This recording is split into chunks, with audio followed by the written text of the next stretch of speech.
আসসালামু আলাইকুম ভাই বোন বন্ধুরা, সবাই কেমন আছেন? এই তো আমি তখন ভিয়েতনাম যাইতেছিলাম। আমরা এয়ারপোর্টে এরোপ্লেনে উঠতেছি।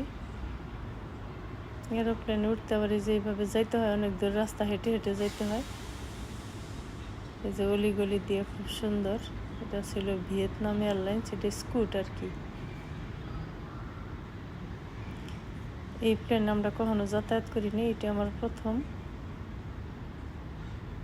এই তো আমরা বিমানে উঠতেছিলাম। ওই যে বাইরের দৃশ্য এরকম, ওই যে আরেক পাশ দিয়ে বাইরের দৃশ্য, এই যে এয়ারলাইন্স এই যে এরকম। এই প্লেনে উঠলাম আমরা, এটা ভিয়েতনামের। আশেপাশে ভিয়েতনামের এরোপ্লেন আছে, তাই ওই যে দেখার চেষ্টা করতেছিলাম। ওই যে আরও আছে জেট।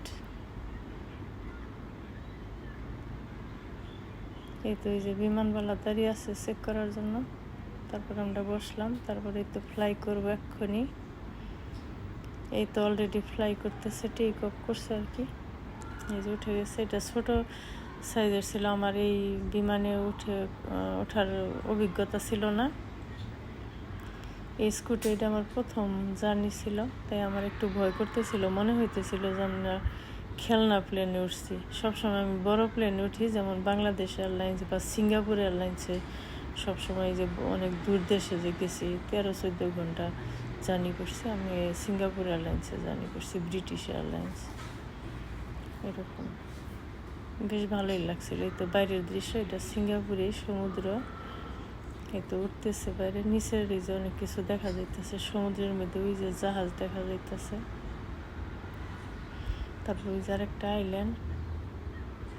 আমরা যাইতেছি। তারপরে দেখবেন আমার পাশে আমার ছেলে বসে আছে, কিন্তু আমি যখন বোর্ডিং পাস নিয়েছিলাম তখন ওরা আমাকে যে এমন করে সিট দিয়েছে, এটা আমি বুঝতে পারিনি। আর ওদের যে পলিসিটা এরকম, এটা আমি কখনোই জানতামই না। আমি খুবই সারপ্রাইজ হয়েছিলাম আসলে। আমার এত খারাপ লাগতেছিল যখন আমি